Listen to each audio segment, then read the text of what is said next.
Marcus Thompson pushed his cleaning cart down the empty hallway. His shoes made soft squeaking sounds on the shiny floor. It was almost midnight and everyone had gone home from Sterling Tech Corporation. This was Marcus's favorite time of day. The building was quiet. Nobody rushed past him. Nobody looked through him like he was invisible.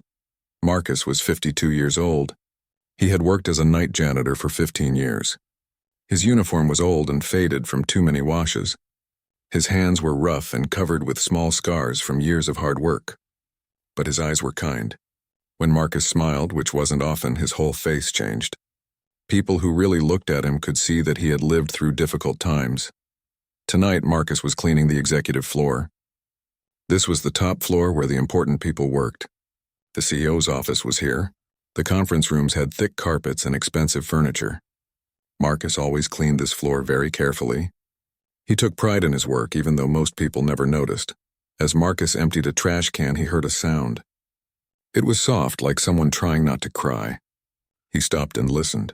The sound came from the big conference room at the end of the hall. Marcus walked toward it slowly. The door was half open. Inside, he saw a young woman sitting alone at the long table. Marcus recognized her. It was Elena Hartley, the CEO's daughter. She was 19 years old. Marcus had seen her many times in the building, but they had never spoken. Actually, Marcus had never heard Elena speak at all. The office workers gossiped about her sometimes. They said she couldn't talk. They said she had been in a terrible car accident when she was just 7 years old. Her mother died in that accident. After that day, Elena never spoke again. Marcus stood in the doorway, not sure what to do. Elena was crying. Her shoulders shook, but she made no sound. In her hands, she held a picture frame. Even from the doorway, Marcus could see it was a photo of a beautiful woman with dark hair. Elena's mother, he guessed. Most nights, Marcus would have quietly walked away. It wasn't his business. He was just the janitor. Important people like Elena Hartley didn't want janitors bothering them. But something stopped Marcus tonight. Maybe it was the way Elena looked so alone. Maybe it was because Marcus knew what it felt like to cry when nobody was watching. Marcus knocked softly on the doorframe. Elena looked up quickly. Her eyes were red from crying. She looked scared for a moment, then just sad. She wiped her face with her sleeve. "Sorry to bother you, miss," Marcus said quietly. "I just need to empty the trash. I can come back later if you want." Elena shook her head. She waved her hand as if to say it was okay. She put the photo down on the table and stared at it. Marcus came into the room with his cart. He emptied the small trash cans around the room. He worked slowly, giving Elena time to leave if she wanted to. But she didn't move. She just sat there looking at that photograph. When Marcus finished, he should have left. But instead, he did something he normally never did. He sat down in one of the chairs across from Elena. She looked surprised, but didn't get up to leave. "Long day?" Marcus asked gently. Elena nodded. She picked up a pen and wrote something on a notepad that was on the table. She turned it so Marcus could read it. The note said, "Long life." Marcus understood. He had felt that way many times. When life is hard, every day feels long. Every year feels like 10 years. He nodded slowly. "I know what you mean," he said.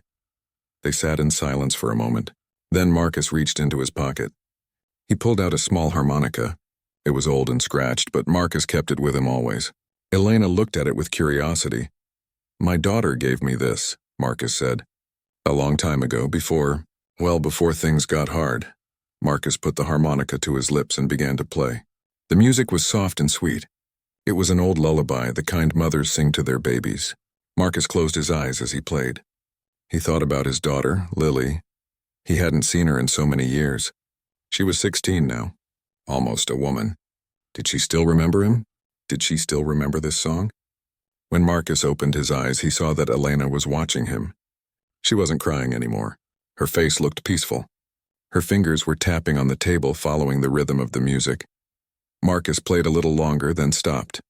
He put the harmonica back in his pocket. "Music is a funny thing," Marcus said. "It doesn't need words. It speaks anyway. Sometimes it says things that words can't say." Elena picked up her pen again. She wrote, "I used to sing." Marcus nodded. "I heard that about you. I'm sorry you can't anymore." Elena wrote again. "The doctors say there's nothing wrong with my throat. They say it's all in my head. They say I choose not to talk. Do you?" Marcus asked. "Choose, I mean." Elena thought for a long time. Then she wrote, I don't know anymore. At first I couldn't. Now I think maybe I'm just scared to try. Marcus understood fear. He had been scared of many things in his life. Scared of being homeless. Scared of losing his daughter. Scared that he would never be good enough. Never be more than a poor janitor living in a tiny apartment. Fear is a powerful thing, Marcus said. It can lock us up tighter than any prison. Elena wrote, Do you have fears? Many, Marcus admitted. I'm afraid I'll never see my daughter again. I'm afraid she's forgotten me. I'm afraid I wasted my life. Elena looked surprised. She wrote, But you seem so calm. So peaceful. Marcus smiled sadly. I'm good at pretending. We all are, I think. You pretend you can't speak. I pretend I don't hurt. We all wear masks. Elena stared at her notepad. She wrote slowly, Why are you being nice to me? Most people either feel sorry for me or they avoid me. Because I see you, Marcus said simply. Not the CEO's daughter. Not the girl who can't talk. Just you, a person who's hurting, and I know what that feels like. Elena's eyes filled with tears again, but this time they were different tears. Not tears of sadness, but tears of relief. Someone understood. Someone saw her as a real person. Marcus stood up. He knew he should get back to work. But before he left, he tore a piece of paper from Elena's notepad. He borrowed her pen and wrote something. He placed the paper on the table in front of her. The note said, Would you like to learn music? No words needed, just feeling. Tuesday and Thursday nights here if you want. Elena read the note. She looked up at Marcus with wide eyes. He smiled at her and pushed his cart toward the door. Think about it, he said. No pressure. But music helped me when nothing else could. Maybe it can help you too. Marcus left the conference room and went back to his cleaning. He finished the executive floor, then moved to the lower levels. He cleaned bathrooms and offices. He vacuumed carpets and mopped floors. It was hard work, but Marcus didn't mind. Work kept his mind busy. Work gave his life purpose. As he worked, Marcus thought about Elena. He wondered if she would come on Tuesday. He wondered if he had made a mistake by offering to help her. Who was he to think he could help the CEO's daughter? He was nobody. Just a janitor with a troubled past and an old harmonica. But something told Marcus that Elena needed this. She needed someone who didn't treat her like she was broken. She needed someone who understood that silence wasn't always weakness. Sometimes silence was protection. Sometimes people stopped speaking because the world had hurt them too badly. Marcus knew about that kind of hurt. He had been hurt many times. He had lost his wife to divorce. He had lost his daughter to custody battles. He had lost his home and lived in shelters. He had been so broken that he thought he would never be whole again. But music had saved him. When Marcus was at his lowest point, living in a homeless shelter, someone had given him that harmonica. An old man in the shelter, a former music teacher, had taught Marcus how to play. The old man said music was the language of the soul. He said when words failed, music spoke. Marcus had practiced every night in that shelter. He played until his lips hurt. He played until the other people asked him to stop. But he kept playing because when he played, he didn't feel like a failure. When he played, he felt human again. Eventually, Marcus got this job as a janitor. He saved money. He got a small apartment. He started taking online classes about music therapy. He volunteered at community centers, teaching kids how to play simple instruments. He couldn't get his own daughter back, but maybe he could help other children who were hurting. That was 5 years ago. Now Marcus had certificates in basic music therapy. He wasn't a real therapist. He didn't have a college degree, but he knew how music could heal. He had seen it with the kids he taught. He had felt it in his own life. Tuesday night came. Marcus arrived at work at his usual time, 8 in the evening. He went through his normal routine, cleaning the lower floors first, but his heart was beating fast. Would Elena be there? Would she give him a chance? At 11 o'clock, Marcus pushed his cart to the executive floor. The conference room door was closed. Marcus felt disappointed. She wasn't coming. Of course she wasn't coming. Why would she trust a stranger? Why would she trust a janitor? Marcus started to clean the offices near the conference room. He tried not to feel sad. It was okay. He had tried to help. That was what mattered. Then the conference room door opened. Elena stood there. She was wearing jeans and a simple sweater. In her hands, she held her notepad. She looked nervous but determined. Marcus felt his heart lift. He smiled at her. You came, he said. Elena nodded. She wrote on her notepad, I'm scared. That's okay, Marcus said. Being scared means you're being brave. Brave people are always scared. They just do things anyway. Marcus parked his cleaning cart in the hallway. He went into the conference room with Elena. From a bag he had brought, Marcus pulled out a small keyboard. It wasn't fancy. He had bought it used from a thrift store. But it worked fine. We'll start simple, Marcus said. He placed the keyboard on the table. Just press some keys, any keys. Don't think about it. Just feel it. Elena sat down. She stared at the keyboard like it might bite her. Slowly, she reached out one finger and pressed a key. A single note rang out. She pressed another key, then another. Good, Marcus said. Now press several keys at once. Make a sound. It doesn't have to be pretty. Just make noise. Elena pressed several keys together. The sound was harsh and ugly. She pulled her hand back and looked at Marcus apologetically. Perfect, Marcus said, and he meant it. That sound, that messy, ugly sound. That's honest. That's real feeling coming out. That's better than any perfect song. Elena looked surprised. She pressed the keys again, making another harsh sound.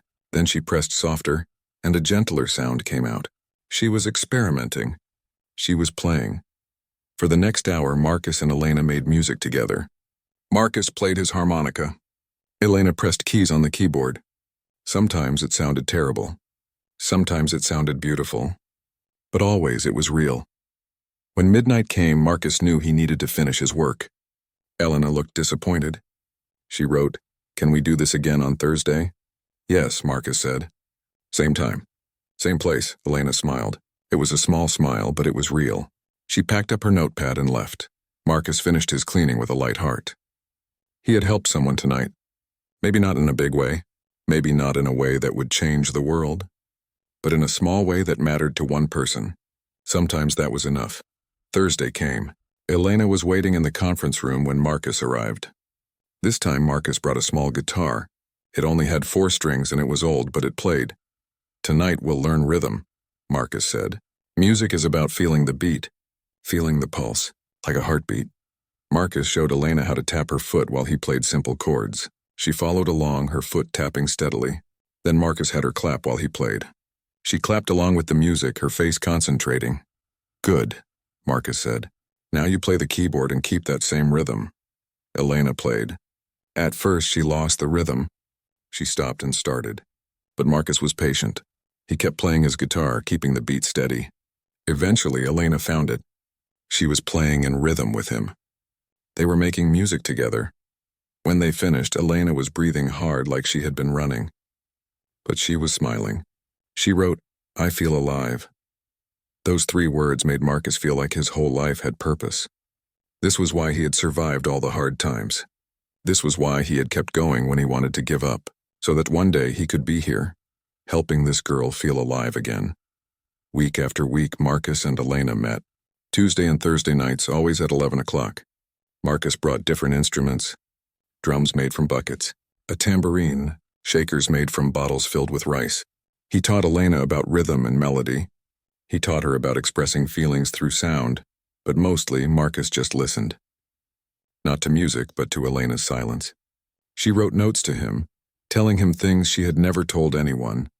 She wrote about the accident, about watching her mother die, about the guilt she felt for surviving, about the loneliness of being silent in a world that never stopped talking. Marcus shared his own stories too. He told Elena about losing everything, about the shame of being homeless, about missing his daughter every single day, about learning that being poor didn't mean being worthless. They became friends, an unlikely friendship between a janitor and a CEO's daughter. But it worked because neither one judged the other. Neither one expected anything. They just were, 2 broken people finding comfort in music and honesty. One Thursday night, Marcus brought sheet music.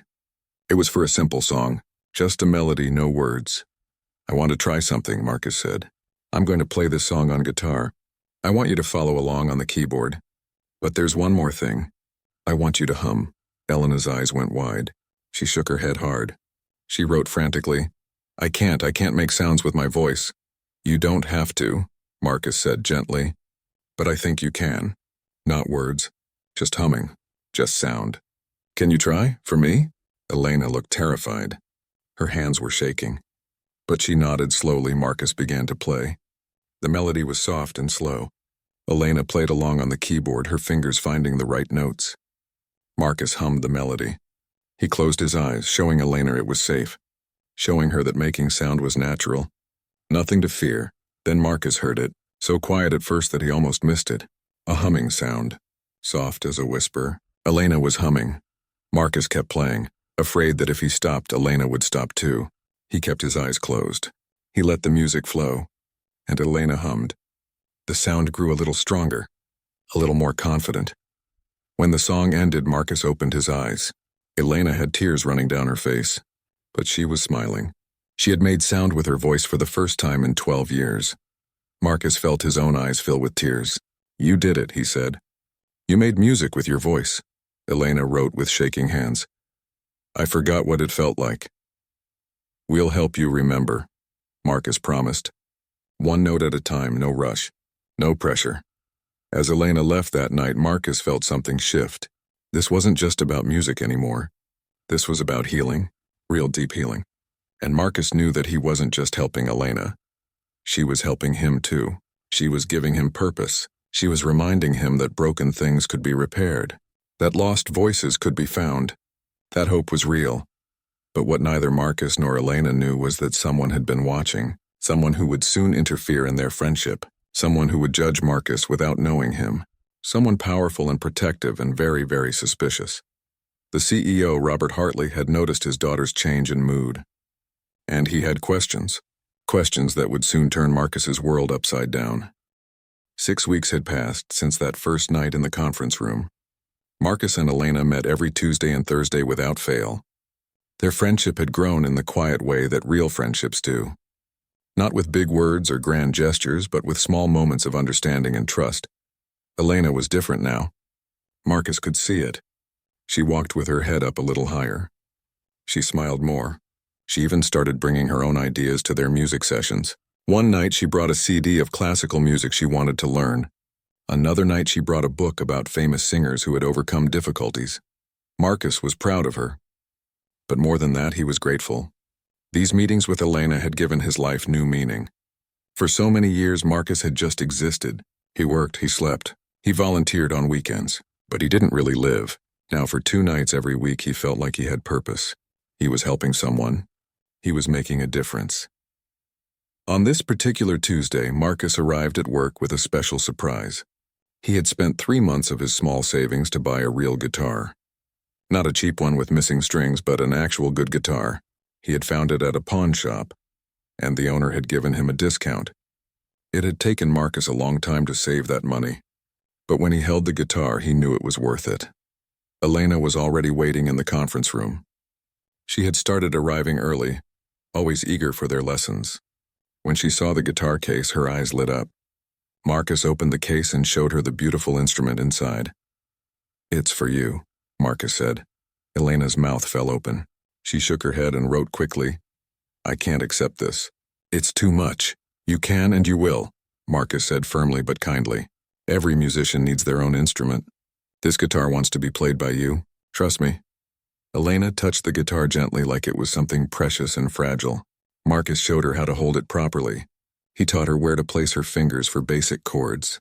Elena's fingers were clumsy at first, but she practiced with determination. As Elena practiced, Marcus sat back and watched. He thought about how far she had come. That first night, she couldn't even press piano keys without fear. Now she was learning guitar. She hummed melodies almost every session. She was finding her voice again, piece by piece. "Can I ask you something?" Marcus said during a break. Elena nodded and picked up her notepad. "What happened the day you stopped talking? I mean, I know about the accident. But what happened inside you?" Elena was quiet for a long time. Marcus worried he had pushed too hard. But then she started writing. She wrote for several minutes, filling pages with her neat handwriting. When she finished, she turned the notepad so Marcus could read it. "We were driving home from my singing lesson," Elena had written. "I was in the back seat practicing a song for a school concert. I was singing as loud as I could.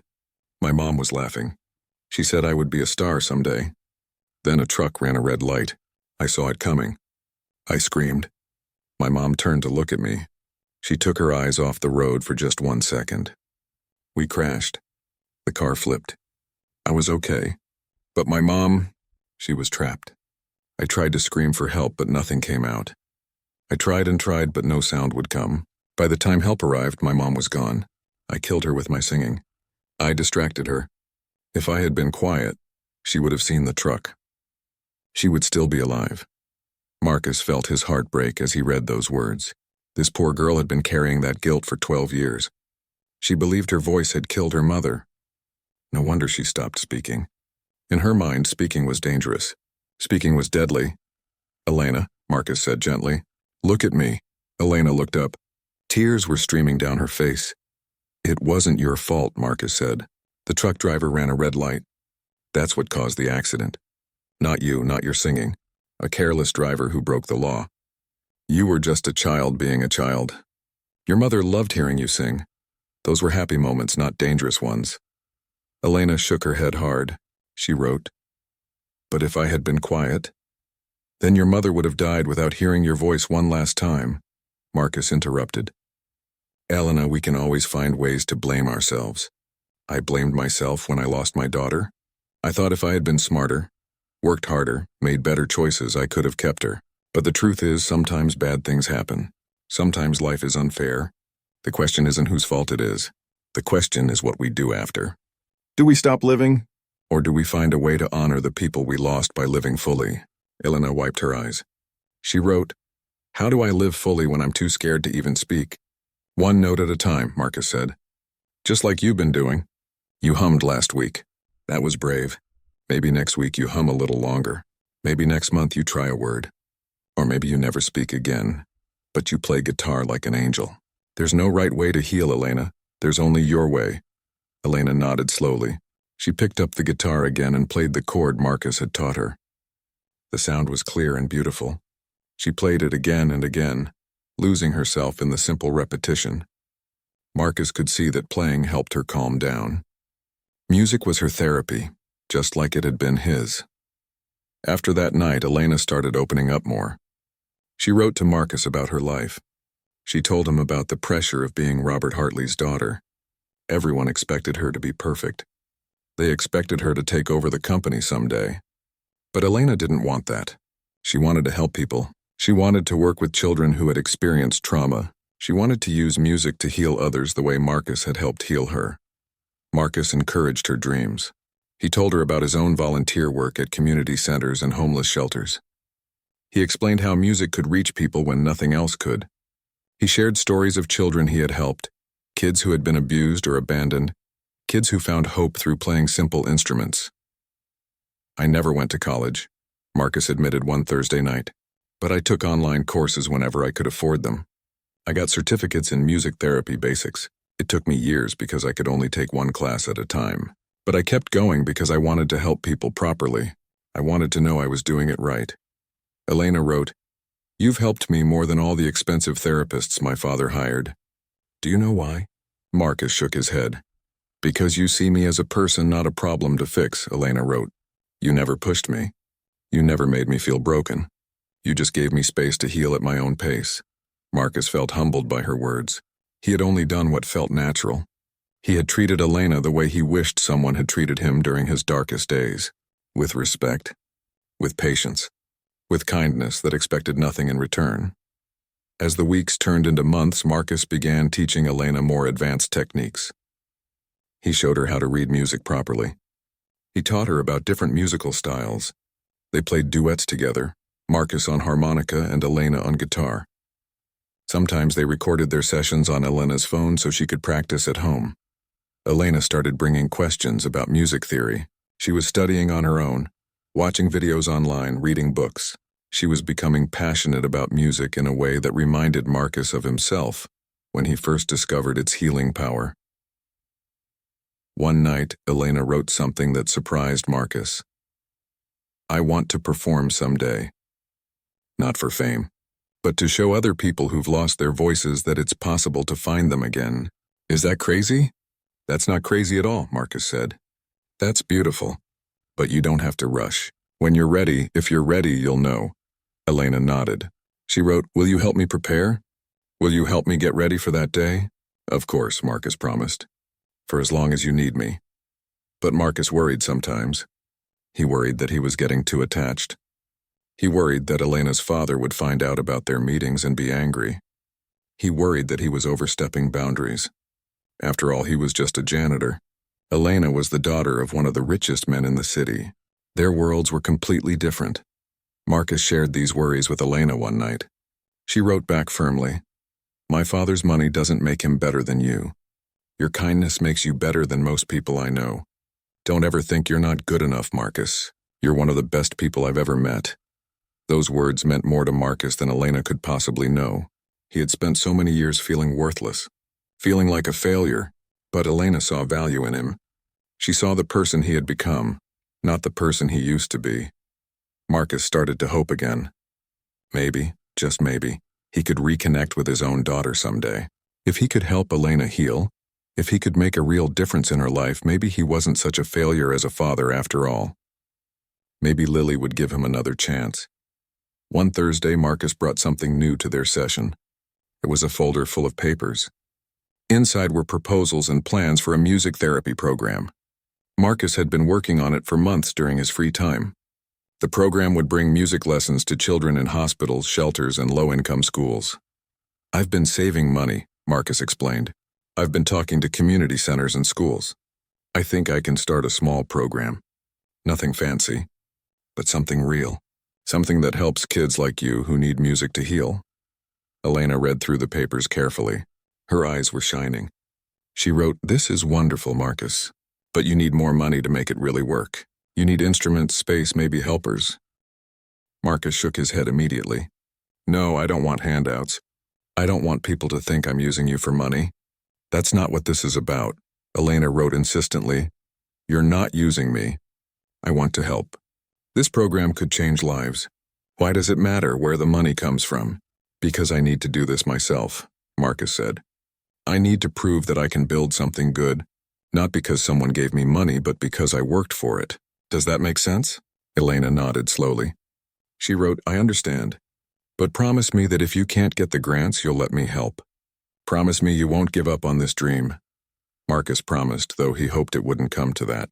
He wanted to build his program on his own merit, not because he knew a rich man's daughter. That night, as Elena was leaving, she did something unexpected. She hugged Marcus. It was quick and awkward, but it was real. When she pulled back, she wrote, "Thank you for being my friend. Thank you for saving my life." Marcus felt tears in his eyes.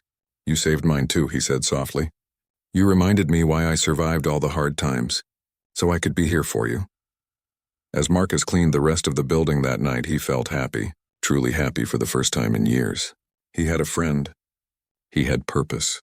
He had hope. Things were finally going right. But Marcus didn't know that his happiness was about to be shattered. He didn't know that Robert Hartley had already started investigating him. He didn't know that cameras had been recording their sessions. He didn't know that the CEO was watching right now, suspicious and angry, convinced that this poor janitor was taking advantage of his vulnerable daughter. The storm was coming. And Marcus was completely unprepared for what was about to happen next. Robert Hartley sat in his office long after everyone had gone home. On his computer screen, he watched security footage from the conference room. He watched his daughter meet with the janitor. He watched them play music together. He watched Elena smile and laugh in ways he hadn't seen in years. At first, Robert had been happy. His daughter seemed better. She seemed lighter, more alive. He had noticed the change weeks ago. Elena came home humming sometimes. She seemed less sad, less lost. But then Robert wondered why. What had changed? What was different? So he checked her calendar. He looked at her appointments. He asked her therapist if something new was happening in their sessions. But there was nothing. Elena hadn't told anyone about the music lessons. She had kept Marcus a secret. That's when Robert got suspicious. Why would Elena hide this? What was she afraid of? So he looked at the building's security footage. That's when he discovered the late-night meetings with Marcus Thompson, the night janitor. Robert's protective instincts kicked in immediately. His daughter, vulnerable and innocent, meeting alone with a man twice her age, a man she barely knew, a man who worked a low-level job. What did this man want? What was his angle? Robert did what any protective father would do. He ran a background check on Marcus Thompson. What he found troubled him deeply. Marcus had been evicted from apartments. He had lived in homeless shelters. He had a messy divorce and lost custody of his daughter. His bank account showed he was barely getting by. To Robert, it all added up to one thing: a desperate man targeting his wealthy daughter. Maybe Marcus wanted money. Maybe he was manipulating Elena, gaining her trust so he could ask for something later. Rich people dealt with these kinds of con artists all the time. Robert felt angry and betrayed. How dare this janitor take advantage of Elena's kindness?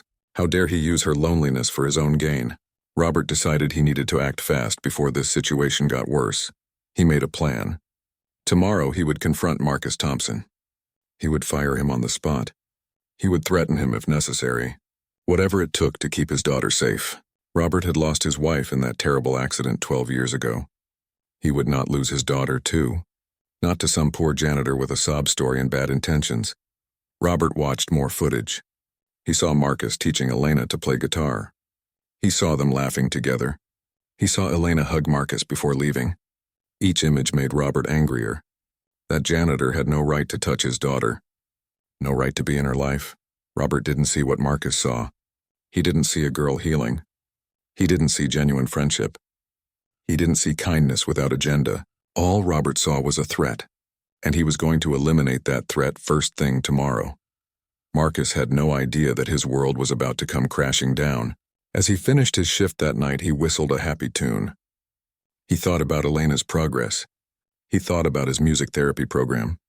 He thought about hope and second chances and new beginnings. He had no idea that by tomorrow night he would be jobless and heartbroken. He had no idea that Robert Hartley was planning to destroy him. He had no idea that everything he had built with Elena was about to be torn apart. Sometimes happiness is fragile.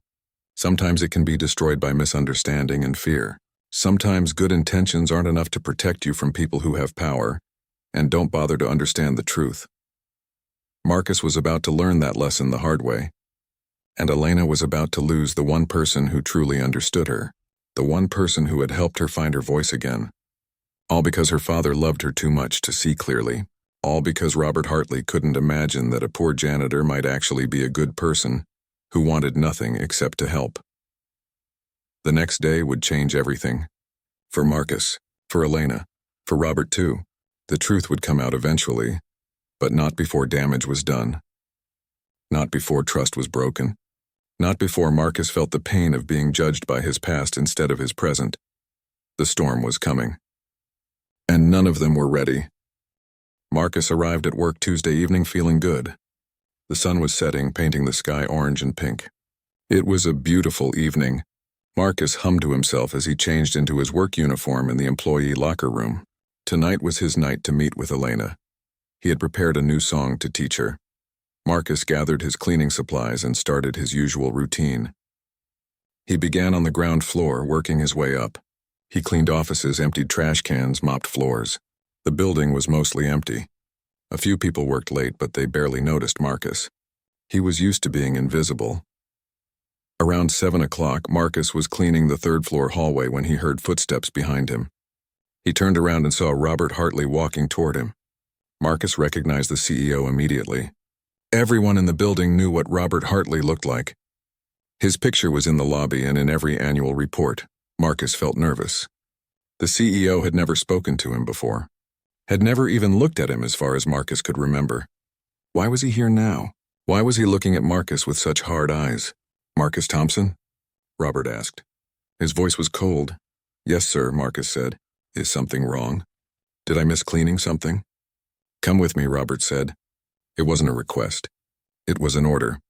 Marcus followed Robert to a small office near the elevators. His heart was beating fast. Something was very wrong. He could feel it. Robert closed the door behind them.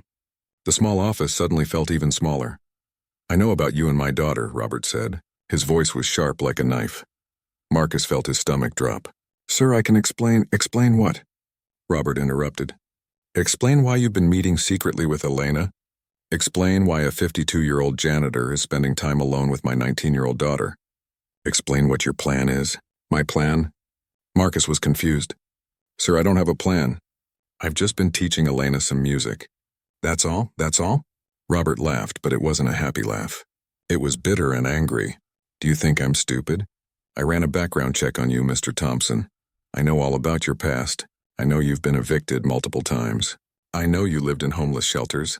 I know you lost custody of your own daughter. You're barely surviving, and suddenly you're very interested in my daughter. My very wealthy daughter. What a coincidence. Marcus felt like he had been slapped. All his old shame came rushing back. His past, the thing he had worked so hard to move beyond, was being thrown in his face. All his failures were being listed like crimes. It's not like that, Marcus said quietly. I've never asked Elena for anything. I never would. I'm just teaching her music. She wants to learn. She's vulnerable, Robert said. His voice got louder. She can't even speak. She's been through trauma. And you saw an opportunity. You saw a lonely rich girl you could manipulate. No, Marcus said firmly. That's not what happened. Elena came to me. Well, I offered to teach her, but she chose to come. She wanted this. Music is helping her heal. Can't you see that she's different? She's happier now. Of course she seems happier, Robert said. That's how manipulation works. You make someone feel special. You make them trust you. Then when the time is right, you ask for money. Or maybe you're planning something else.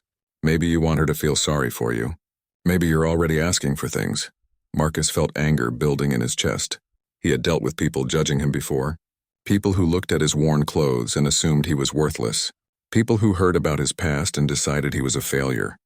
But this hurt more because he actually cared about Elena. He wasn't using her. He was helping her. I never asked her for anything, Marcus said. His voice was shaking now. Not once, not ever. I wouldn't, that's not who I am. Really? Robert pulled out his phone. He showed Marcus a picture. It was a screenshot from security footage. The picture showed Elena handing Marcus something. What's this then? Marcus looked at the picture. He remembered that moment. Elena had tried to give him $100 tip. He had refused it. The picture must have been taken before he said no. She tried to tip me that night, Marcus explained. I said no. I didn't take any money from her. I never have. You can check your security cameras. You'll see me give it back. Robert didn't look convinced. I've seen enough. I've seen you worming your way into my daughter's life. I've seen you taking advantage of her kindness. It ends now. You're fired. Pack your things and leave. If you ever contact my daughter again, I'll have you arrested for harassment. Marcus felt his world crumbling. Fired. He needed this job. This job paid his rent. This job kept him off the streets. Without it, he would lose everything he had worked so hard to build. But worse than losing his job was losing Elena's friendship. She needed those music lessons. She needed that space to heal. If Marcus left, who would help her? Who would understand her? Please, Marcus said. Don't do this. Not for me. For Elena, she needs this. Music is helping her. She's making progress. She even hummed last week. She hasn't made a sound with her voice in 12 years, and she hummed. Doesn't that mean something to you? Robert's expression didn't change. She hummed? And you think that's because of you? Maybe she would have hummed anyway. Maybe you just happened to be there, or maybe you're lying to make yourself sound important. I'm not lying, Marcus said. Ask her. Ask Elena, she'll tell you the truth. My daughter can't speak, Robert said coldly. Or did you forget that? How convenient for you. She can't tell me what you've really been saying to her. She can't warn me if you've been pressuring her or scaring her. She can write, Marcus said desperately. She writes everything down. Ask her to write what she thinks. Ask her if I've been good to her or if I've asked for anything. Please, just ask her. Robert stepped closer to Marcus. He was taller and he used his height to intimidate. I don't need to ask her anything. I'm her father. I know what's best for her. And what's best is for you to stay far away from her. Do you understand me? Marcus wanted to argue more. He wanted to fight for this. But he could see it was useless. Robert Hartley had already made up his mind. Nothing Marcus said would change it. Rich people, Marcus thought bitterly, always think they know everything. They think poor people are all criminals and liars. They never look deeper. They never try to understand. Fine, Marcus said quietly. I'll leave. But you're making a mistake. You're taking away something that was helping your daughter. You're going to hurt her more than you're protecting her. Get out, Robert said. Now, security will escort you out of the building. Marcus left the office. His hands were shaking. His chest felt tight. Two security guards were waiting in the hallway. They walked with Marcus to the locker room. They watched him clean out his locker. They watched him take off his uniform and put on his regular clothes. Then they walked him to the front door of the building and watched him leave. Marcus stood on the sidewalk outside Sterling Tech Corporation, the building where he had worked for 15 years, the building where he had met Elena, the building that had been part of his life for so long, and now he could never come back. Marcus walked to the bus stop. He sat on the bench and put his head in his hands. What was he going to do? He needed to find a new job fast, but jobs were hard to find. He was 52 years old. He didn't have a college education. Who would hire him? But more than his job, Marcus worried about Elena. She would come to the conference room on Thursday expecting him to be there. But he wouldn't be there. She would think he abandoned her. She would think he gave up on her. How could he tell her what happened? He didn't even have her phone number. They had always met in person. Marcus felt tears on his face. He wiped them away quickly. He couldn't fall apart. He had survived worse than this. He had survived being homeless. He had survived losing his daughter. He would survive this too. Somehow. Meanwhile, back in the Sterling Tech building, Robert Hartley felt satisfied. He had protected his daughter. He had removed the threat. That janitor would never bother Elena again. Robert could rest easy knowing his daughter was safe. Robert went up to the executive floor. He needed to tell Elena what he had done. He needed to explain why it was necessary. She would be upset at first, but she would understand eventually. She would see that he had done the right thing. Robert found Elena in his office. She was sitting on the couch reading a book about music theory. When she saw her father, she smiled and waved. Robert sat down next to her. He took a deep breath. "Elena, I need to talk to you about something serious." Elena put down her book. She looked concerned. She picked up her notepad, ready to write.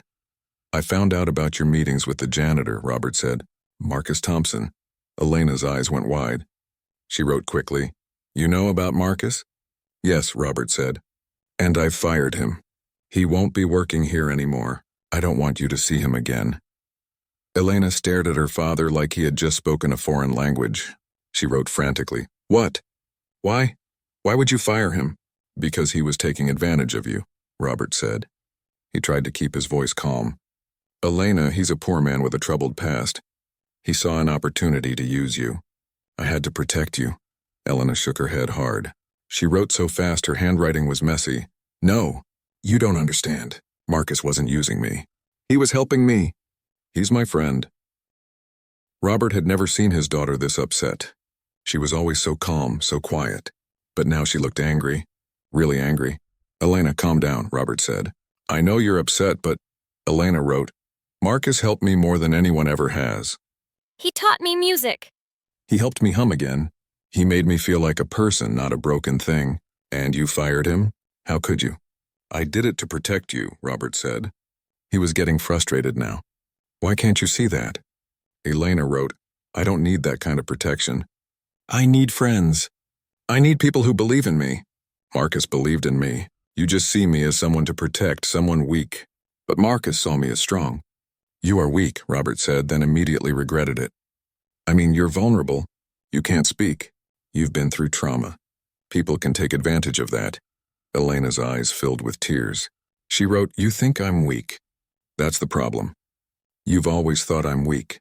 But Marcus showed me I'm not. He showed me I can do hard things. He showed me I can heal. And now you've taken that away from me."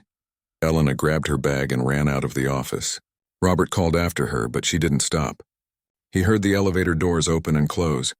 She was gone. Robert sat alone in his office, feeling confused. He had done the right thing. He knew he had. So why did he feel so terrible? Why did Elena's words hurt so much? Maybe he should look at those security videos more carefully. Maybe he should actually watch what happened in those meetings.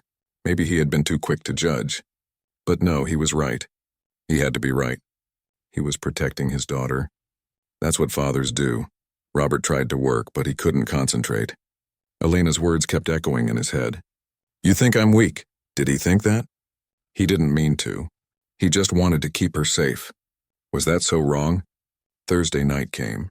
Elena went to Sterling Tech even though she knew Marcus had been fired. She hoped maybe he would be there anyway. Maybe he would find a way to meet her. But when she got to the conference room, it was empty. Marcus wasn't there. Elena sat in the dark conference room and cried. She cried for her friend who was gone. She cried for the music lessons that had ended. She cried for the one person who had understood her. And she cried because her father had ruined everything. For the first time in weeks, Elena felt truly alone again. The progress she had made, the confidence she had built, it all felt fragile now. Without Marcus's support, would she lose it all? Would she go back to being the silent, scared girl she had been before? Elena picked up her guitar, the one Marcus had given her. She tried to play, but her fingers wouldn't work right. She was too upset. The music that had been her healing now reminded her of what she had lost. Somewhere across the city, Marcus sat in his small apartment. He held his old harmonica, the one his daughter had given him years ago. He thought about Elena. He hoped she was okay. He hoped she would keep playing music. He hoped she wouldn't give up on herself just because he was gone. But Marcus also felt angry. Angry at Robert Hartley for judging him. Angry at the world for always seeing poor people as threats. Angry at himself for thinking things could be different. He should have known better. He should have known that someone like him couldn't be friends with someone like Elena. The world didn't work that way. Both Marcus and Elena went to bed that night feeling heartbroken. Both of them felt like something precious had been destroyed. Both of them wondered if things would ever be okay again, but neither of them knew that Robert Hartley couldn't sleep that night either. He tossed and turned, thinking about Elena's words, thinking about the security footage he hadn't watched carefully, thinking about the possibility that maybe, just maybe, he had made a terrible mistake. And in the morning, Robert would do something he rarely did. He would admit he might be wrong. He would look at the evidence more carefully. He would try to understand what really happened between his daughter and the janitor he had fired.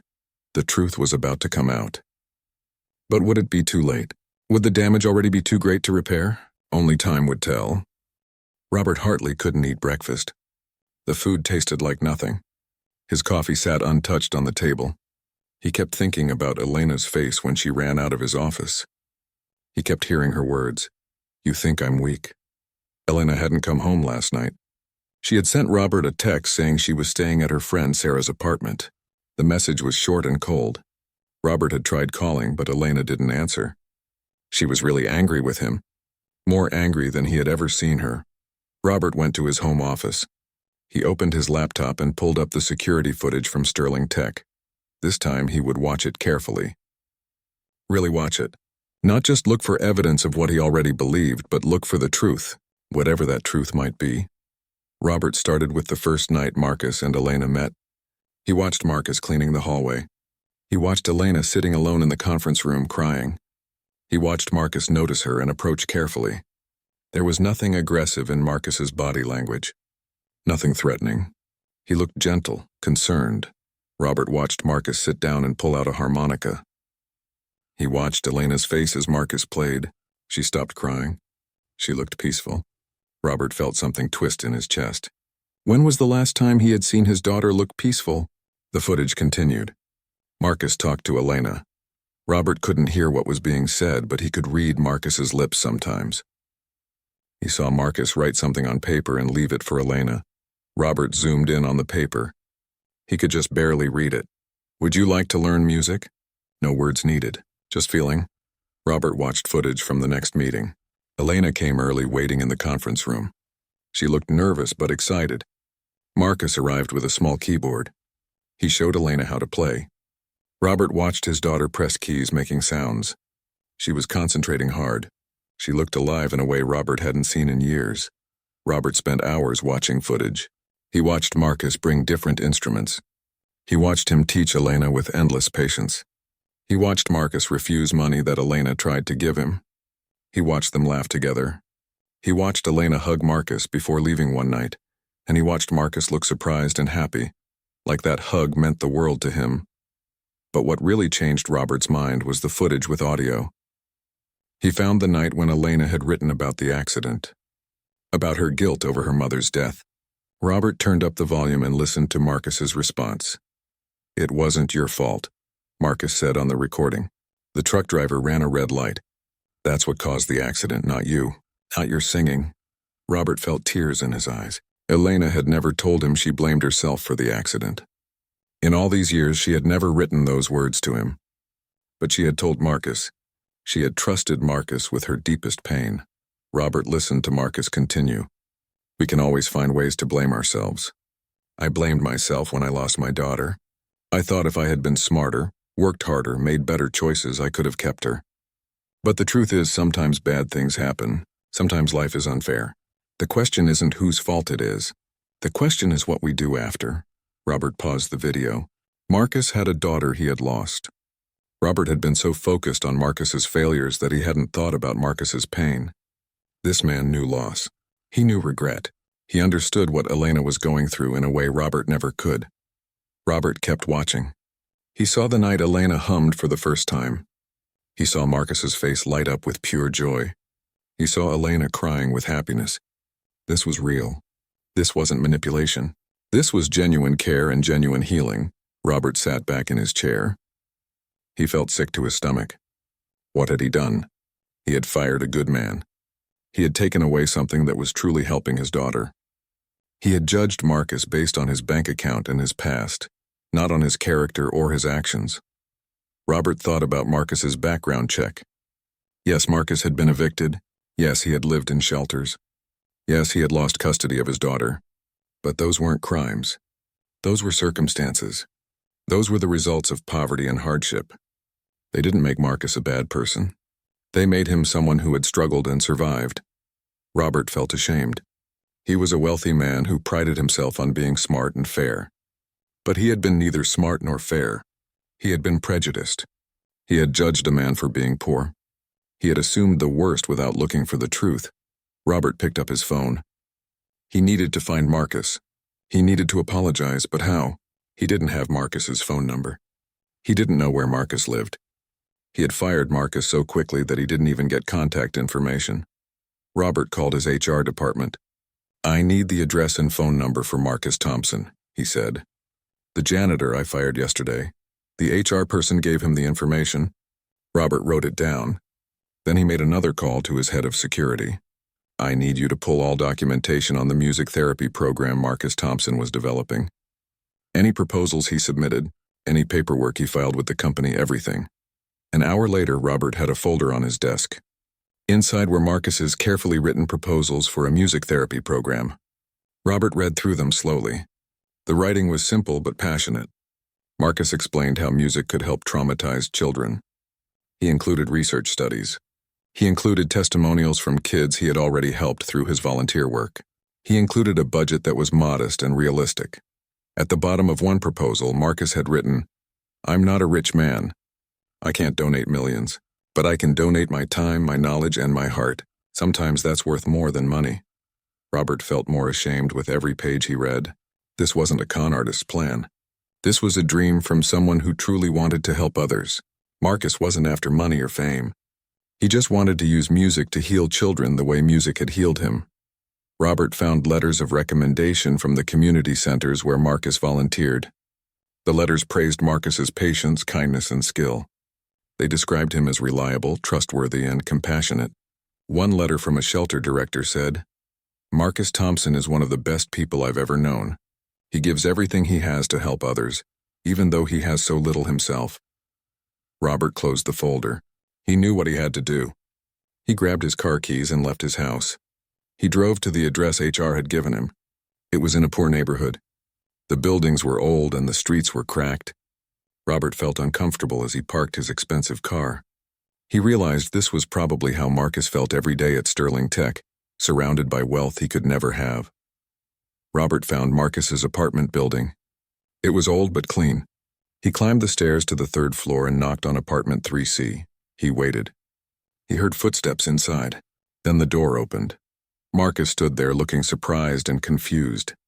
He was wearing old jeans and a faded t-shirt. His eyes were tired, like he hadn't slept well. When he saw Robert, his expression became guarded. Mr. Hartley, Marcus said. What are you doing here? I came to talk, Robert said. Can I come in? Marcus hesitated. Then he stepped aside and let Robert into his small apartment. It was tiny compared to Robert's house. The furniture was old and mismatched, but it was clean and organized. On the walls were pictures of children playing instruments. Students Marcus had taught, probably. On a small table sat Marcus's harmonica and some sheet music. "I don't have much to offer you," Marcus said. "Some coffee, maybe?" "No, thank you," Robert said. "I didn't come for coffee. I came to apologize." Marcus looked surprised. "Apologize?" "I was wrong about you," Robert said. The words were hard to say, but he forced them out. "I judged you without knowing the truth. I saw your background and assumed the worst. I thought you were using my daughter. But I was wrong. Completely wrong." Marcus didn't say anything. He just waited. "I watched the security footage," Robert continued. "Really watched it. I saw what you were doing with Elena. I saw how you helped her. I heard what you said to her about the accident, about guilt, about healing. You gave her something I couldn't give her. Understanding, patience, hope." Robert felt his voice crack. "You did more for my daughter in a few months than all the expensive therapists I hired did in 12 years. And instead of thanking you, I fired you. I'm sorry, Marcus. I'm truly sorry." Marcus sat down slowly in an old chair. He looked at Robert for a long moment. "Why did you assume the worst?" he asked quietly. "Why didn't you ask questions first?" Robert sat down too on the edge of the worn couch. "Because I was scared," he admitted. "I lost my wife. Elena is all I have left. The thought of someone hurting her terrifies me. So when I saw you with her, someone I didn't know, someone from a different background, I panicked. I didn't think. I just reacted." "Different background," Marcus repeated. "You mean poor?" Robert nodded slowly. "Yes, I'm not proud of it, but yes. I saw that you struggled financially and I assumed that made you dangerous. I was prejudiced. I'm ashamed of that." Marcus was quiet for a while. Then he said, "I'm not going to lie. What you did hurt. Not just because you fired me, though I need that job, but because you judged me for things I've struggled to overcome. I've worked hard to build a decent life after everything fell apart. I've tried to be a good person. And you looked at my past and decided I was worthless." "I know," Robert said. "Name it," Robert said. "I keep my janitorial position part-time," Marcus said. "Maybe just weekends. But I keep it." Robert looked confused. "Why would you want to do that?" "Because it keeps me grounded," Marcus explained. "Because it reminds me where I came from. Because some of the best conversations I've had were with people who didn't know I was listening while I cleaned. Being a janitor taught me to see what others miss. I don't want to lose that." Robert felt humbled again. Marcus could have taken the easy path. He could have left the hard, low-paying job behind. But he chose to stay connected to his roots. That took a different kind of strength. "Okay," Robert agreed. "Part-time janitor, full-time program director. Deal?" Marcus nodded slowly. "Deal. But there's something more important than the job." "What's that?" "Elena," Marcus said. "How is she?" "Is she okay?" Robert felt his chest tighten. "She's hurt. She's angry with me. She stayed at a friend's house last night. She won't answer my calls." "You need to talk to her," Marcus said. "Really talk to her. Not at her. Not about what you think is best. But actually listen to what she needs. Ask her about her dreams. Ask her about her fears. See her as a person, not as someone to protect." "I don't know how," Robert admitted. "I've been protecting her for so long I forgot how to just be with her." Marcus stood up and walked to his small table. He picked up some sheet music and handed it to Robert. "Give this to her. Tell her I'm sorry I wasn't there Thursday night. Tell her I didn't abandon her. Tell her I believe in her and I always will." Robert took the sheet music. His hands were shaking. "Will you come see her? Will you talk to her?" "That's up to Elena," Marcus said. "I'll come if she wants me to. But after what happened, she needs to choose. She needs to have control over who's in her life. Nobody should make that choice for her." "Not you, not me, her." Robert nodded. He understood. He had taken away Elena's choice by firing Marcus. He needed to give her that choice back. "Thank you," Robert said, "for everything. For helping Elena. For being a better person than I deserve. For giving me another chance." "We all need second chances," Marcus said. "I got several.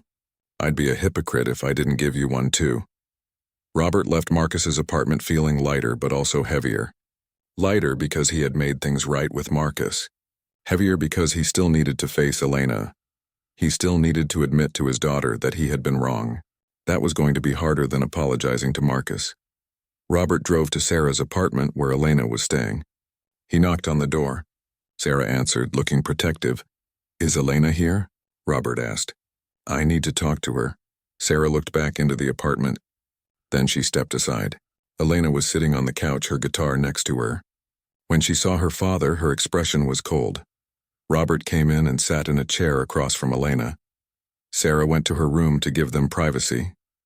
I was wrong, Robert said. About Marcus. About everything. Elena picked up her notepad but didn't write anything yet. She just waited. I watched the security footage carefully, Robert continued. I saw what really happened. I saw how Marcus helped you. I heard what he said to you. Elena, he was a good friend to you. A true friend. And I took that away because I was scared and prejudiced. Elena wrote, You thought he wanted money. Yes, Robert admitted. I saw that he was poor and I assumed the worst. That was wrong. That was unfair. Marcus never asked you for anything, did he? Elena shook her head. She wrote, He gave me everything, confidence, hope, music, friendship. He never took anything. I know that now, Robert said. I went to his apartment this morning. I apologized. I offered him his job back plus funding for his music therapy program. Elena looked up sharply. She wrote quickly, What did he say? He accepted, Robert said. He'll be starting the program soon. He wants to help more kids the way he helped you. Elena's eyes filled with tears, but this time they looked like happy tears.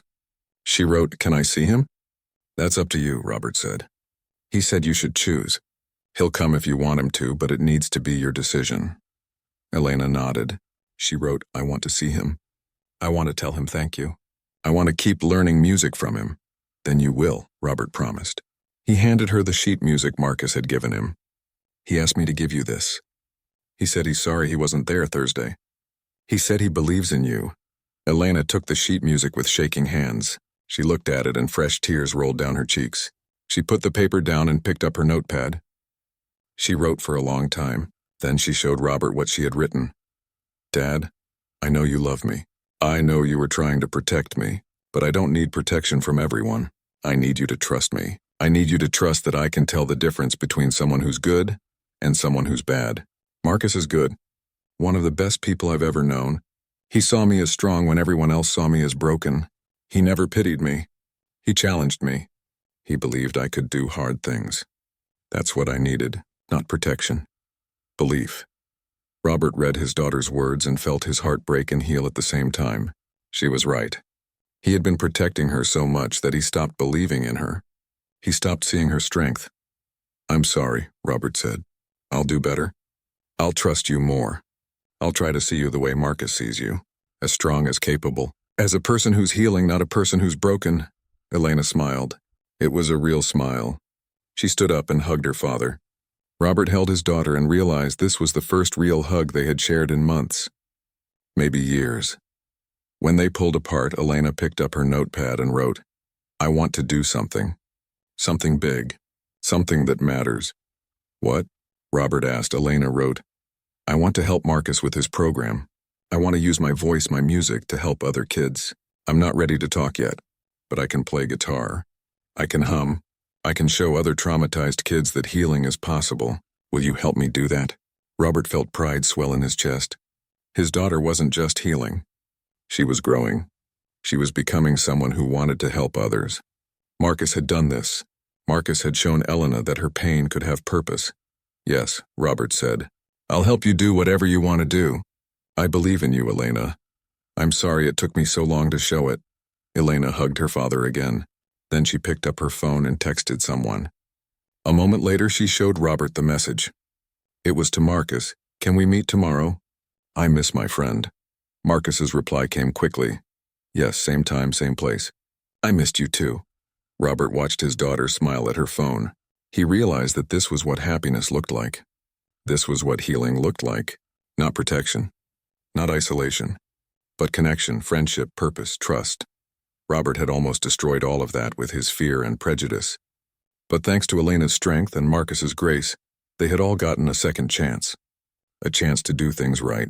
A chance to build something beautiful from the ashes of misunderstanding.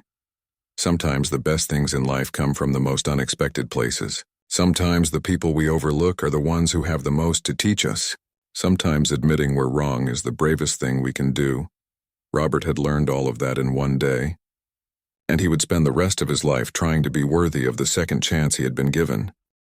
3 months had passed since that difficult day. 3 months of healing, growing, and building something new. Marcus now had a small office at Sterling Tech, where he planned the music therapy program. He still worked as a janitor on weekends just as he had insisted. But during the week, he was changing lives. The Marcus Thompson Music Therapy Initiative had launched with funding from Robert Hartley and several other donors who had heard about the program. Marcus now worked with children in hospitals, shelters, and schools. He brought music to kids who had experienced trauma, abuse, or loss, and Elena worked beside him. Elena had become Marcus's assistant. She couldn't speak to the children, but she communicated through writing and through music. The kids loved her. They felt safe with her because she understood what it was like to be silent. She showed them that you didn't need words to express yourself. Music was enough. Elena had made incredible progress. She hummed regularly now. Sometimes she even made small sounds, like laughing or sighing. Her therapist said these were major breakthroughs. The psychological block that had kept her silent for 12 years was slowly breaking apart. But tonight was special. Tonight was the Sterling Tech Annual Charity Gala. It was the biggest event of the year. 300 people would attend. Business leaders, investors, employees, and journalists. Everyone who was anyone in the city would be there. Robert had asked Marcus if the program could be featured at the gala. Marcus had agreed, but with one condition. Elena would be part of the presentation. Not just as Robert Hartley's daughter, but as a voice for trauma survivors. As someone who represented what the program could do. Elena had been terrified when Marcus first suggested it. Stand in front of 300 people? Her? The girl who couldn't talk? But Marcus had reminded her of something important. You don't need to speak with words, Marcus had said. You can speak with music. You can speak with your story. Let people see you, Elena. Let them see that healing is possible. That will inspire more donations than any speech ever could. So Elena had agreed. And now, on the night of the gala, she was backstage in the grand ballroom shaking with fear. Marcus found her sitting on a chair, her head in her hands. He sat down next to her. Second thoughts? He asked gently. Elena nodded. She picked up her notepad and wrote, "What if I freeze? What if I can't do it?" "Then you walk off stage," Marcus said simply. "No shame in that. But Elena, I've watched you for months now. You're one of the bravest people I know. You've already done the hard part. You've already faced your fears by agreeing to this. The rest is just following through." Elena wrote, "What if people judge me?" "Some will," Marcus admitted. "Some people always judge. But the people who matter, the people who really see you, they'll be inspired. They'll see your courage. They'll see your strength. And maybe some kid out there watching online or hearing about this later, maybe that kid will think, if she can do it, maybe I can too. Isn't that worth the risk?" Elena thought about that. She thought about all the children Marcus had introduced her to over the past months. Kids who couldn't speak because of trauma. Kids who had lost parents. Kids who carried guilt and shame and fear. If her story could help even one of them, wasn't that worth facing her own fear?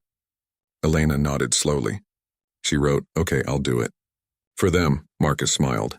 "That's my girl." In the main ballroom, guests were arriving. The room was decorated beautifully with lights and flowers. Tables were set with expensive china. A stage stood at the front with a large screen behind it. Everything looked perfect. Robert Hartley stood near the entrance, greeting guests. He was nervous, more nervous than he had been for any business presentation. Tonight wasn't about business. Tonight was about his daughter. His brave, beautiful daughter who was about to do something incredible.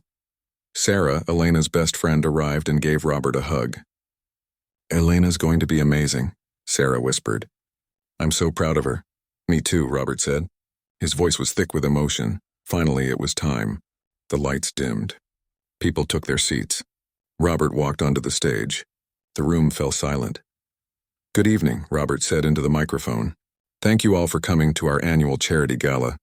Usually I stand here and talk about business achievements, about profits and growth, but tonight is different. Tonight I want to talk about something more important than money.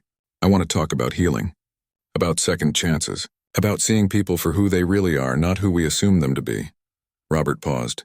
He could see people looking curious. This wasn't his usual speech. 3 months ago, I made a terrible mistake, Robert continued. I judged someone based on their financial status instead of their character. I fired a good man because I was prejudiced and afraid. That man was Marcus Thompson, our night janitor. I thought he was taking advantage of my daughter. I was wrong. Marcus was helping my daughter heal from 12 years of trauma. He was giving her something I couldn't give her. Hope. The room was completely silent now.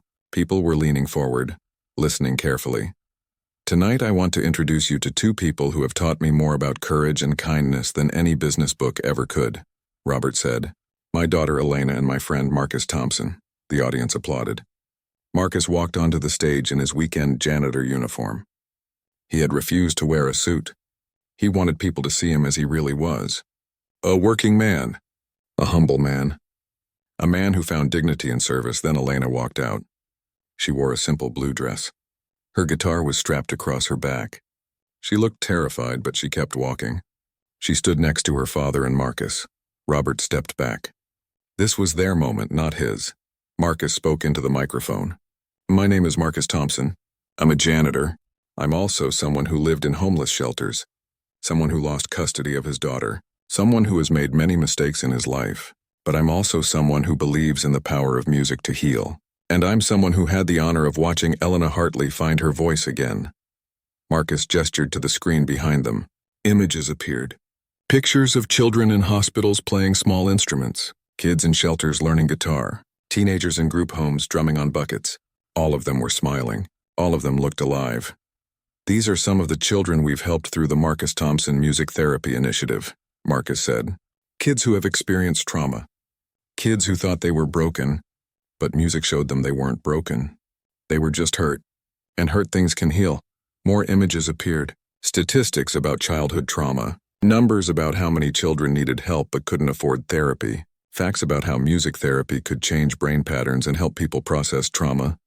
Traditional therapy doesn't work for everyone, Marcus continued. Some people can't put their pain into words. Some people need a different language. Music is that language. It speaks when words fail. It heals when nothing else can. The audience was completely focused now. Some people were wiping their eyes. The images were powerful. The stories were real. Tonight, Elena wants to share her story with you, Marcus said. Not with words. With music. With courage. Please welcome Elena Hartley. Marcus stepped back. Elena stepped forward. She stood alone at the microphone. Her hands were shaking. She looked out at 300 faces staring at her. For a moment, panic filled her eyes. She looked ready to run, but then she saw Marcus. He nodded at her, he smiled. He believed in her. She saw her father in the audience. He had tears running down his face, but he was smiling too. He believed in her. Elena took a deep breath. She unstrapped her guitar and sat on a stool that had been placed on stage. She adjusted the microphone so it was close to the guitar. Then she began to play. The melody was soft at first, gentle. It sounded sad and lonely. This was the sound of grief. The sound of a child losing her mother. The sound of 12 years of silence. People in the audience sat perfectly still. The music was simple but powerful. Elena's fingers moved across the strings with confidence. She wasn't afraid of the guitar. The guitar was her friend. As Elena played, the images on the screen changed. They showed pictures of Elena as a child. Happy pictures of her with her mother. Then pictures of her after the accident, silent, sad, alone. The melody changed. It became a little stronger, a little more hopeful. This was the sound of meeting Marcus. The sound of discovering music again. The sound of small steps toward healing. More images appeared.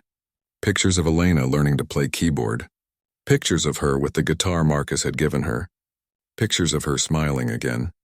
Elena's playing grew more confident. The melody became beautiful and full. This was the sound of hope. The sound of healing. The sound of a voice being found again. Then Elena did something that made the entire room gasp. She opened her mouth. And she hummed. It was quiet at first. Just a soft humming that blended with the guitar. But it was there. It was real. Elena was making sound with her voice. The humming grew stronger. Elena closed her eyes and let the music flow through her. She hummed the melody she was playing. Her voice was rusty from 12 years of silence, but it was beautiful. It was the most beautiful sound anyone in that room had ever heard. Some people in the audience started crying. They were witnessing something incredible. They were watching a girl who hadn't spoken in 12 years find her voice again. Right there on stage, in front of everyone. 3 months had passed since that difficult day. 3 months of healing, growing, and building something new. Marcus now had a small office at Sterling Tech, where he planned the music therapy program. He still worked as a janitor on weekends, just as he had insisted. But during the week, he was changing lives. The Marcus Thompson Music Therapy Initiative had launched with funding from Robert Hartley and several other donors who had heard about the program. Marcus now worked with children in hospitals, shelters, and schools. He brought music to kids who had experienced trauma, abuse, or loss, and Elena worked beside him. Elena had become Marcus's assistant. She couldn't speak to the children, but she communicated through writing and through music. The kids loved her. They felt safe with her because she understood what it was like to be silent. She showed them that you didn't need words to express yourself. Music was enough. Elena had made incredible progress. She hummed regularly now. Sometimes she even made small sounds like laughing or sighing. Her therapist said these were major breakthroughs. The psychological block that had kept her silent for 12 years was slowly breaking apart. But tonight was special. Tonight was the Sterling Tech Annual Charity Gala. It was the biggest event of the year. 300 people would attend. Business leaders, investors, employees, and journalists. Everyone who was anyone in the city would be there. Robert had asked Marcus if the program could be featured at the gala. Marcus had agreed, but with one condition. Elena would be part of the presentation.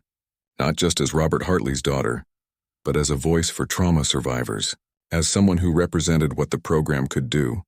Elena had been terrified when Marcus first suggested it. Stand in front of 300 people? Her? The girl who couldn't talk? But Marcus had reminded her of something important. You don't need to speak with words, Marcus had said. You can speak with music. You can speak with your story. Let people see you, Elena. Let them see that healing is possible. That will inspire more donations than any speech ever could. So Elena had agreed. And now on the night of the gala, she was backstage in the grand ballroom, shaking with fear. Marcus found her sitting on a chair, her head in her hands. He sat down next to her. Second thoughts? He asked gently. Elena nodded. She picked up her notepad and wrote, "What if I freeze? What if I can't do it?" "Then you walk off stage," Marcus said simply. "No shame in that. But Elena, I've watched you for months now. You're one of the bravest people I know. You've already done the hard part. You've already faced your fears by agreeing to this. The rest is just following through," Elena wrote. "What if people judge me?" "Some will," Marcus admitted. "Some people always judge. But the people who matter, the people who really see you, they'll be inspired. They'll see your courage. They'll see your strength. And maybe some kid out there watching online or hearing about this later, maybe that kid will think, if she can do it, maybe I can too. Isn't that worth the risk?" Elena thought about that. She thought about all the children Marcus had introduced her to over the past months. Kids who couldn't speak because of trauma. Kids who had lost parents. Kids who carried guilt and shame and fear. If her story could help even one of them, wasn't that worth facing her own fear? Elena nodded slowly. She wrote, "Okay, I'll do it."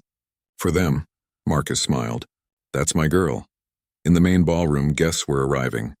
The room was decorated beautifully with lights and flowers. Tables were set with expensive china. A stage stood at the front with a large screen behind it. Everything looked perfect. Robert Hartley stood near the entrance greeting guests. He was nervous. More nervous than he had been for any business presentation. Tonight wasn't about business. Tonight was about his daughter. His brave, beautiful daughter who was about to do something incredible. Sarah, Elena's best friend, arrived and gave Robert a hug. "Elena's going to be amazing," Sarah whispered. "I'm so proud of her." "Me too," Robert said. His voice was thick with emotion. Finally, it was time. The lights dimmed. People took their seats. Robert walked onto the stage. The room fell silent. "Good evening," Robert said into the microphone. "Thank you all for coming to our annual charity gala. Usually I stand here and talk about business achievements, about profits and growth, but tonight is different. Tonight I want to talk about something more important than money. I want to talk about healing, about second chances, about seeing people for who they really are, not who we assume them to be." Robert paused. He could see people looking curious. This wasn't his usual speech. 3 months ago, I made a terrible mistake, Robert continued. I judged someone based on their financial status instead of their character. I fired a good man because I was prejudiced and afraid. That man was Marcus Thompson, our night janitor. I thought he was taking advantage of my daughter. I was wrong. Marcus was helping my daughter heal from 12 years of trauma. He was giving her something I couldn't give her: hope. The room was completely silent now. People were leaning forward, listening carefully. Tonight, I want to introduce you to two people who have taught me more about courage and kindness than any business book ever could, Robert said. My daughter, Elena, and my friend, Marcus Thompson. The audience applauded. Marcus walked onto the stage in his weekend janitor uniform. He had refused to wear a suit. He wanted people to see him as he really was. A working man. A humble man. A man who found dignity in service. Then Elena walked out. She wore a simple blue dress. Her guitar was strapped across her back. She looked terrified, but she kept walking. She stood next to her father and Marcus. Robert stepped back. This was their moment, not his. Marcus spoke into the microphone. My name is Marcus Thompson. I'm a janitor. I'm also someone who lived in homeless shelters. Someone who lost custody of his daughter. Someone who has made many mistakes in his life. But I'm also someone who believes in the power of music to heal. And I'm someone who had the honor of watching Elena Hartley find her voice again. Marcus gestured to the screen behind them. Images appeared. Pictures of children in hospitals playing small instruments. Kids in shelters learning guitar. Teenagers in group homes drumming on buckets. All of them were smiling. All of them looked alive. These are some of the children we've helped through the Marcus Thompson Music Therapy Initiative, Marcus said. Kids who have experienced trauma. Kids who thought they were broken. But music showed them they weren't broken. They were just hurt. And hurt things can heal. More images appeared. Statistics about childhood trauma. Numbers about how many children needed help but couldn't afford therapy. Facts about how music therapy could change brain patterns and help people process trauma. Traditional therapy doesn't work for everyone, Marcus continued. Some people can't put their pain into words. Some people need a different language. Music is that language. It speaks when words fail. It heals when nothing else can. The audience was completely focused now. Some people were wiping their eyes. The images were powerful. The stories were real. Tonight, Elena wants to share her story with you, Marcus said. Not with words. With music. With courage. Please welcome Elena Hartley. Marcus stepped back. Elena stepped forward. She stood alone at the microphone. Her hands were shaking. She looked out at 300 faces staring at her. For a moment, panic filled her eyes. She looked ready to run, but then she saw Marcus. He nodded at her, he smiled. He believed in her. She saw her father in the audience. He had tears running down his face, but he was smiling too. He believed in her. Elena took a deep breath. She unstrapped her guitar and sat on a stool that had been placed on stage. She adjusted the microphone so it was close to the guitar. Then she began to play. The melody was soft at first, gentle. It sounded sad and lonely. This was the sound of grief, the sound of a child losing her mother. The sound of 12 years of silence. People in the audience sat perfectly still. The music was simple but powerful. Elena's fingers moved across the strings with confidence. She wasn't afraid of the guitar. The guitar was her friend. As Elena played, the images on the screen changed. They showed pictures of Elena as a child. Happy pictures of her with her mother. Then pictures of her after the accident, silent, sad, alone. The melody changed. It became a little stronger, a little more hopeful. This was the sound of meeting Marcus. The sound of discovering music again. The sound of small steps toward healing. More images appeared. Pictures of Elena learning to play keyboard. Pictures of her with the guitar Marcus had given her. Pictures of her smiling again. Elena's playing grew more confident. The melody became beautiful and full. This was the sound of hope. The sound of healing. The sound of a voice being found again. Then Elena did something that made the entire room gasp. She opened her mouth. And she hummed. It was quiet at first, just a soft humming that blended with the guitar. But it was there. It was real. Elena was making sound with her voice. The humming grew stronger. Elena closed her eyes and let the music flow through her. She hummed the melody she was playing. Her voice was rusty from 12 years of silence, but it was beautiful.